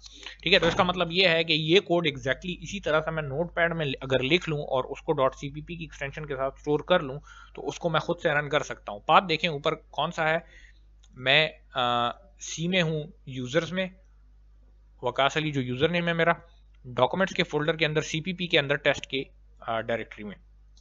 ठीक है, लिनक्स में जहाँ पे आप स्टोर करना चाहेंगे वहीं पे स्टोर होगी, क्योंकि जिस टाइम मैं यहाँ पे ये प्रोजेक्ट बना रहा था तो पाथ मैंने खुद दिया था कि किधर स्टोर करना है, तो मैंने डॉक्यूमेंट्स में स्टोर किया था। वहाँ पे भी आप डॉक्यूमेंट्स में स्टोर करते हैं, जहाँ पे भी स्टोर करते हैं तो स्टोर करना चाहता हूँ स्टोर कर सकते हैं इसे। ठीक है, तो मैं अभी आपको दिखाता हूँ कि अगर फर्ज करें आप IDE को यूज़ नहीं करना चाहते और कोई बेसिक सा टेक्स्ट एडिटर यूज़ करना चाहते हैं, जैसे लिनक्स में अपना टेक्स्ट एडिटर होता है उबंटू में। ठीक है, तो आप उसको भी यूज़ करके इस कोड को कंपाइल खुद करके और इसको रन कर सकते हैं। ठीक है, तो सबसे पहले तो मैं यहाँ पे चूंकि मैं विंडोज पे हूँ, अगर आप लिनक्स पे होंगे तो टर्मिनल खोलेंगे, मैं यहाँ पे कमांड प्रॉम्प्ट खोल लेता हूँ। ठीक है, और मैं क्या करता हूँ कि एग्जैक्टली इसी पाथ पे चला जाता हूँ जहाँ पे ये फाइल है। तो पाथ अगेन देख लें ऊपर, मैं ऑलरेडी वकास अली के फोल्डर में हूँ। ठीक है, और ये इधर अगर मैं आपको करता हूँ, लिनक्स में आप लिखते हैं ls, इधर विंडोज में कमांड लगती है dir की, तो ये आपको डायरेक्टरीज दिखाता है। तो ये डॉक्यूमेंट्स की डायरेक्टरी है। ठीक है, इसके अंदर इसको मैं खोल सकता हूँ। ठीक है, यहाँ पे अच्छा क्लियर की कमांड, यहाँ पे मैं कमांड लिखता हूँ लेट्स से cd डॉक्यूमेंट्स। ठीक है, तो मेरे पास डॉक्यूमेंट का फोल्डर खुल गया। डॉक्यूमेंट्स के बाद मैं CPP का फोल्डर था, CPP का फोल्डर खोला और उसके बाद मेरे पास फोल्डर था टेस्ट का। ठीक है, तो उसे मैंने खोल दिया और उसके बाद मैं इसके कंटेंट्स अगर आपको दिखा दूं। ठीक है, ये इधर मैं dir लिख रहा हूं तो ls जो आप लिनक्स में लिखते हैं इसका और उसका सेम ही मकसद है। ठीक है, तो यहाँ पे देख लें ये मेरे पास यहाँ पे पहुंच गया है। कैसे पता लगा, देख लें ये बिन की डायरेक्टरी है। ठीक है, main.cpp की फाइल है, main.exe की फाइल है। ठीक है, तो इधर की जो फाइल्स हैं वो सारी की सारी मुझे दिखा रहा है। ठीक है, अब मैंने कंपाइल करना है इस main.cpp को। ठीक है, अभी बेसिकली मैं कमांड लाइन से आपको कंपाइल करना सिखा रहा हूँ कि किस तरह से इसे कंपाइल करेंगे। ये लिनक्स और विंडोज़ दोनों पे इसी तरह से होता है। मैं फ़ॉन्ट का साइज थोड़ा सा बड़ा कर देता हूँ ताकि ये आपको क्लियरली नज़र आए।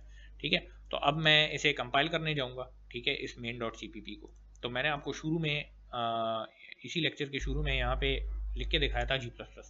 ठीक है, तो ये G++ हमारे पास कंपाइलर था जो कि हमारे पास इंस्टॉल हो गया था। ठीक है, तो मैंने लिखा G++। ठीक है, कंपाइलर का नाम बता दिए इसे।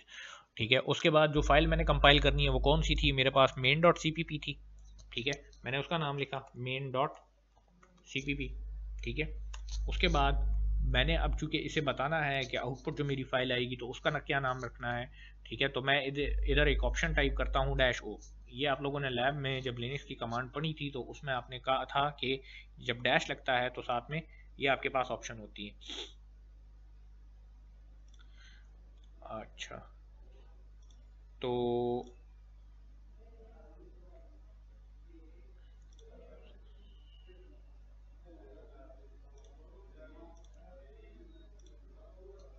अच्छा, तो यहाँ पे अब चूंकि मैंने -o इसके साथ लिख दिया, इसका मतलब ये है कि आउटपुट की फाइल भी मेंशन करना चाहता हूँ, उसका नाम मैं खुद से मेंशन करना चाहता हूँ। तो लेट्स से मैं इसे आउटपुट की फाइल को नाम दे देता हूँ लेट्स से मेन। ठीक है, आउटपुट की फाइल को भी मैं मेन ही नाम दे देता हूँ। ठीक है, या मैं लेट्स से उसे कहता हूँ कि मैं आउटपुट नाम दे देता हूँ उसे। ठीक है, मैंने एंटर दबाया, इसने मुझे कंपाइल करके दे दिया है। ठीक है, अब देखें आउटपुट की फाइल मेरे पास थी आउटपुट के नाम से। ठीक है, तो अगर मैं उसे रन करना चाहता हूँ तो मैं कैसे रन करूँगा, मैं कहूँगा इसी डायरेक्टरी में से, ठीक है, तुम किस चीज़ को रन करो, आउटपुट को रन करो, या सिंपल मैं यहाँ पे लिख दूंगा आउटपुट। ठीक है, तो इसे चलाया, ये देख लें इसने क्या रन किया, हेलो फ्रॉम सी आउट और अ न्यू लाइन, एग्जैक्टली वही चीज़ जो कि कोड के अंदर थी। ठीक है, ये देख लें output.exe के नाम से इसने मुझे यहाँ पे ये फाइल बना के दे दी है, इधर मैंने इसे आउटपुट का ही बताया था। ठीक है, विंडोज में इसकी एक्सटेंशन exe होती है, लिनक्स में आपको कोई एक्सटेंशन इसकी नज़र नहीं आएगी। ठीक है, तो ये क्लियर है कि किस तरह से आपने अपने कोड को जो है तो कंपाइल करना है और किस तरह से इसको रन करना है। ठीक है, अगर आप सिंपली कमांड प्रॉम्प्ट से करना है।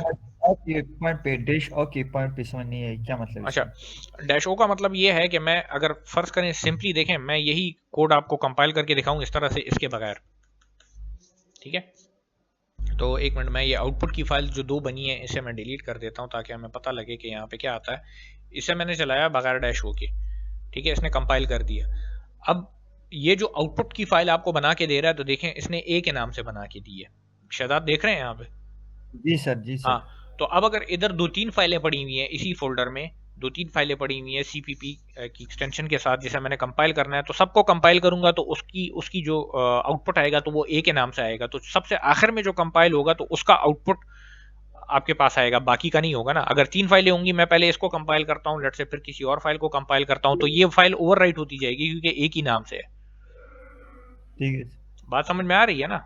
एक ही नाम से है तो ओवरराइट होती जाएगी। तो मैं इसीलिए इसे कहता हूं कि मैं तुम्हें आउटपुट की फाइल का नाम भी बनाना चाहता हूं, तो मैं इसे एक ऑप्शन देता हूं, मैं लिखता हूं, ये मतलब कमांड को लिखने का तरीका है कि मैं आउटपुट की फाइल भी मेंशन करना चाहता हूं, तो इसीलिए डैश ओ मैंने लिख दिया। ठीक है, और मैंने इसके बाद आउटपुट की फाइल का नाम दे दिया, लेट से मैं इसे कहता हूं आउटपुट की फाइल को भी मेन नाम दे दो। ठीक है, तो अब देखें इसे मैं चलाता हूं, तो अब इसको यहाँ पे इसने जो फाइल बनाई है तो वो main.exe के नाम से बनाई है। ठीक है, तो इसको चलाने के लिए मैं सिंपल अब यहाँ पे लिख देता हूँ मेन, तो इसने आउटपुट मुझे दिखा दिया। ये लिनक्स पे भी एग्जैक्टली इसी तरह से होगा, इसी तरह से इसको रन करेंगे, उस पाथ पे जाएंगे, वहां पे सिर्फ आप टर्मिनल खोलेंगे। ठीक है, सही है, किसी ने अगर सवाल करना है तो करें। सर ये इसमें हम G++ क्यों लिखते हैं, C++ लिखना चाहिए था सर हमें। तो ये आप शुरू में अगर क्लास में होते तो उस टाइम मैंने आपको बताया था कि इसका जो कंपाइलर है तो वो GNU C++ कंपाइलर है। GNU जो है तो जो एक ओपन सोर्स वो है, उन्होंने ये कंपाइलर बनाया हुआ है, डेवलप किया हुआ है, तो इसीलिए इसको G++ कहा जाता है। जो GNU है तो उसकी वजह से G++ कहा जाता है। ठीक है सर। सही है सर, ये आपने जो अभी करा है सही है। अभी जो हम फाइल के अंदर जो हमारा वो पड़ा हुआ है, कंटेंट पड़ा हुआ है, वो दिखा दिया है ना उसने, वो आउटपुट दे दिया है। फाइल के अंदर कंटेंट नहीं, ये कोड को रन करके दिखाया है, फाइल का कंटेंट तो नहीं है। फाइल के अंदर तो ये चीजें पड़ी हैं, फाइल के अंदर तो कोड है सर। तो फिर सर ये फाइल के अंदर कोड है, इसको रन करके दिखाया है ना? और रन करके दिखाया। हाँ, ओके ओके सर, ठीक है, रन करके दिखाया हमने, पहले कंपाइल किए फिर रन किए उसे। ठीक है, तो कंपाइलेशन की लाइन ये और रन करने की लाइन ये। अच्छा जी, पूछें। Okay sir, okay sir. अगर हम कोई और कंपाइलर यूज करें मतलब डेफ, तो फिर G++ की जगह पर उसका नाम देंगे। डेफ तो कंपाइलर नहीं है, डेफ तो आईडीई है। डेफ C++ की बात कर रहे हैं? जी सर, वो आईडीई है, कंपाइलर नहीं है। वो कंपाइलर आपको यही G++ इंस्टॉल करके देता है वो। Okay sir. G++ के अलावा कोई और है सर? एक माइक्रोसॉफ्ट का अपना है C++ का, मगर वो तब इंस्टॉल होता है जब आप माइक्रोसॉफ्ट विजुअल स्टूडियो इंस्टॉल करते हैं। ठीक है, ओके। जो सबसे ज्यादा वाइडली यूज होता है, लिनक्स में भी पहले से मौजूद है और विंडोज पे भी आपके उसको वो मिल जाते हैं, तो वो यही G++ है। ठीक है, तो अच्छी बात ये है कि जी जी पेड होता है। क्या चीज? माइक्रोसॉफ्ट का जो स्टूडियो है पेड है या फ्री होता है? उस देखें दो सॉफ्टवेयर्स हैं, एक विजुअल स्टूडियो कोड है, वो अलग चीज है। एक Microsoft visual studio professional, community और अल्टीमेट एडिशन है उसके, उसमें कुछ पेड है, मेरे ख्याल से कम्युनिटी एडिशन उसमें है जो कि फ्री है। आई एम नॉट श्योर, वो आपको चेक करना पड़ेगा। सर फ्री है, मैंने किया था प्रोफेशनल। कंपाइलर क्या, जरा बता दे कंपाइलर क्या चीज है सर, कंफ्यूज होता हूं। इंटरप्रेटर का पता है? Yes sir. नो सर, नहीं है पता? नो। पाइथन का पता है? यस उसका तो पता है। हाँ, तो देखें मैंने शुरू में जब आपको लैंग्वेज स्टार्ट करवाई थी उससे पहले मैंने बताया था कि हमारे पास लैंग्वेज दो तरीके से समझी जाती है, ठीक है। एक इंटरप्रेटेड लैंग्वेज होती है, एक कंपाइल्ड लैंग्वेज होती है। तो इंटरप्रेटेड लैंग्वेज में आपके पास क्या होता है कि आप ऐसे समझें कि जो एक स्टेटमेंट होती है तो वो वन बाय वन आपके पास इंटरप्रेट होती है कि मतलब ये स्टेटमेंट है तो इसका क्या मतलब है, ये स्टेटमेंट है तो इसका क्या मतलब है, ये स्टेटमेंट है तो इसका क्या मतलब है। कंपाइल्ड लैंग्वेज में क्या होता है कि सारा का सारा कोड एक साथ ही दे दिया जाता है मशीन को, ठीक है, कि ये लो, ये पूरा का पूरा कोड है, इसको जो है तो तुम एग्जीक्यूट करो। इसका मतलब ये है कि अगर फर्ज करें, मैंने आपको एक एग्जांपल दी थी कि अगर कोई बंदा लेट से जाता है किसी इंटरनेशनल असेंबली में और वहाँ पे स्पीच कर रहा होता है, तो लेट से अगर वो इंग्लिश में बोल रहा है और सामने चाइनीज़ भी बैठा हुआ है और लेट से जर्मन भी बैठा हुआ है, तो वो उसकी स्पीच क्या होती है, ट्रांसलेट होती है, तो और उसको फिर सुनाई जाती है दूसरे बंदों को। तो उसके अब दो ऑप्शन हैं, वो एक जुमला कंप्लीट करे और उसके बाद जो है तो उसकी स्पीच वो उस एक जुमले को ट्रांसलेट करके बताया जाए कि ये कह रहा है। तो अगर एक एक जुमला ट्रांसलेट हो रहा है तो इसकी एग्जांपल हम जो है तो इंटरप्रेटर से ले सकते हैं कि क्या हो रहा है कि आपके पास एक एक स्टेटमेंट जो है तो ट्रांसलेट हो रही है। अब एक और ऑप्शन ये हो सकती है कि उसकी पूरी की पूरी स्पीच जब कंप्लीट हो जाए, उसे बोलने दिया जाए, जब पूरी स्पीच वो कंप्लीट कर ले तो क्या हो कि उसकी पूरी की पूरी स्पीच कंप्लीट होने के बाद जो है तो ट्रांसलेट होना स्टार्ट हो जाए। तो एग्जैक्टली इसी तरह से जब हम कोड लिखते हैं तो उसको ट्रांसलेट किया जाता है मशीन को समझाने के लिए, ठीक है। तो इंटरप्रेटर में एक एक स्टेटमेंट उठाई जाती है और कंपाइलर में पूरा का पूरा कोड एक साथ जो है तो दिया जाता है उसे। क्लियर है सर? फिर कंपाइलर ओके सर। होगी सर C++ कौन सा वाला इंटरप्रेटर कर रहा है या कंपाइलर? पाइथन इंटरप्रेटेड लैंग्वेज है और C++ कंपाइल्ड लैंग्वेज, इसीलिए C++ के लिए कंपाइलर यूज होता है। सर फास्ट कौन सा है? फास्ट अब डिपेंड करता है कि आप किस सिनेरियो में इसे देख रहे हैं। उस टाइम मैंने आपको कहा था कि अगर फ़र्ज़ करें आप इसे इस नज़र से देखते हैं कि कोई एरर आता है, फॉर एग्जांपल आपके कोड में गलती होती है, तो इंटरप्रेटर चूंकि पीछे की स्टेटमेंट्स को रन कर चुका होगा तो उसे पीछे की स्टेटमेंट्स को दोबारा रन नहीं करना पड़ेगा, ठीक है। जब आप अपने एरर को फिक्स करेंगे वो आगे की स्टेटमेंट्स को सिंपल रन करके आपको बता देगा, क्योंकि पीछे की स्टेटमेंट्स तो आप ऑलरेडी रन कर चुके होंगे ना। वो अलग बात है कि आप उसको पूरा का पूरा कोड एक साथ बार बार दे रहे हो कि इसे रन करो, ठीक है। कंपाइलर के केस में ये होगा कि अगर आपके पास फर्क करें एक स्टेटमेंट में लेट से कहीं पे सिंटैक्स का एरर है तो आपको दोबारा उस स्टेटमेंट में चेंज करके वो पूरा कोड उसे पकड़ाना पड़ेगा।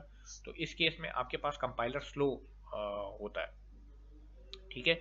मगर अगर फर्ज करें आप ओवरऑल उसकी बात करते हैं तो लाजमी बात है, चूंकि इंटरप्रेटर एक एक लाइन उसे दे रहा है मशीन को इंटरप्रेट करने के लिए, तो वो फिर स्लो है। कंपाइलर चूंकि पूरी की पूरी चीज़ एक साथ ही एक दफ़ा में दे देता है तो उसका काम जो है तो फास्ट होगा। क्लियर है? ये मैं शुरू में बता चुका हूँ आपको, ये सारी बातें मैं बता चुका हूँ शुरू के लेक्चर में, ठीक है। कोई और क्वेश्चन किसी का है इसमें? ये विजुअल स्टूडियो पे कर सकते हैं आप जहाँ पे करना चाहते हैं। मैं आपको किसी स्पेसिफिक एक टूल पे फोर्स नहीं करूँगा, ठीक है। सर आपने वीडियो में वो डाउनलोड कराया था, आपने वीडियो लगाई, सबर करें, उसकी बात तो अभी मैंने नहीं की थी ना। वो मैंने एडवांस में डाल तो दी है मगर उसकी बात अभी मैंने नहीं की, ठीक है। देखें एक ऑप्शन मैंने आपको यहाँ पे दी इसकी कोड ब्लॉक्स की, ठीक है। एक और ऑप्शन मैंने आपको दी कि चाहे आप कोई भी एडिटर यूज़ कर लें और कमांड प्रॉम्प्ट से या टर्मिनल से जाके उसको रन करें, ठीक है, तो कोई प्रॉब्लम नहीं होगी। इसके अलावा और आपके पास एक अच्छी ऑप्शन है, एक सॉफ्टवेयर है माइक्रोसॉफ्ट का ही, आईडी है विजुअल स्टूडियो कोड के नाम से, ठीक है। मैंने कल रात को एक वीडियो अपलोड की थी यूट्यूब पे ही, ठीक है, जिसमें उसके बारे में मैंने बताया हुआ है कि किस तरह से आप उसको सेट कर सकते हैं C++ में अगर आपने कोड करना है तो, ठीक है। तो अगर कोई इंटरेस्टेड है, उसका इंटरफेस भी काफ़ी अच्छा है, थोड़ा सा मॉडर्न भी है, ठीक है, मगर उसके लिए 2-3 चीज़ें आपको अलग से इंस्टॉल करनी पड़ती हैं, तो थोड़ा सा आपको ख्वारी करनी पड़ेगी अगर आप उसको यूज़ करना चाहते हैं। तो वो 18 मिनट की एक वीडियो है, देख लें, उसमें इंटरफेस भी दिखाया हुआ है। तो अगर आपको पसंद है, आप वो यूज़ करना चाहते हैं, मुझे कोई प्रॉब्लम नहीं है, क्योंकि मुझे तो आपने कोड देना है ना, चाहे आपने वो नोटपैड में लिखा हो, चाहे कोड ब्लॉक्स में लिखा हो, चाहे विजुअल स्टूडियो कोड में लिखा हो, या चाहे किसी और सॉफ्टवेयर में लिखा हो, ठीक है। तो जाएं एक नज़र वो वीडियो देख लें, अगर आपको पसंद आता है और यूज़ करना चाहते हैं तो सारा प्रोसीजर उसमें मैंने स्टेप बाय स्टेप एक्सप्लेन करके बताया हुआ है कि किस तरह से आप सेट कर सकते हैं उसको विंडोज़ के लिए भी और लिनक्स के लिए भी, ठीक है। ये एटम मैं यूज कर रहा हूँ, वो कैसे सर? इसमें कोई इशू तो नहीं होगा? कोई इशू नहीं होगा, आप बेशक यूज़ करें उसे, ठीक है। तो आप पे डिपेंड करता है क्या चीज़ आप यूज़ करना चाहते हैं। मैंने एक ऑप्शन आपको दे दी है जो कि ये वीडियो यूट्यूब पे आप अपलोड कर देंगे ना? हाँ, ये अपलोड हो जाएगी। ठीक है, मैंने एक ऑप्शन आपको कोड ब्लॉक्स की दे दी है, दूसरी ऑप्शन मैंने आपको दी कि किसी एडिटर में कोड करें और जाके कमांड प्रॉम्प्ट पे रन करें, और तीसरी ऑप्शन वो वीडियो है, उसका लिंक मैं आपको भेज दूंगा, उसको जाके देख लें, उसमें है विजुअल स्टूडियो कोड के नाम से। ठीक है, तो उसको भी आप सेट करके यूज़ कर सकते हैं। मैं मे बी जो है तो क्लास में वही यूज़ करूँ। ठीक है जी, तो आगे से फिर ये सवाल अगली क्लास से आपके जहन में ना हो कि मैंने क्या यूज़ करना है या मैं क्या यूज़ करूँ। ठीक है, इस चीज़ को इसी वीक में बल्कि आज ही क्लियर करें। जो चीज़ आपने इंस्टॉल करनी है वो डिसाइड करके आज ही जाके इंस्टॉल कर लें और उसको सेट कर लें। और ये जो कोड थोड़ा सा मैंने आज आपको लिख के दिखाया है, तो इस पे जाके प्रैक्टिस कर लें, और कोई क्वेश्चन वगैरह आपका होता है तो वो फिर आप नेक्स्ट क्लास में पूछ लें मुझसे।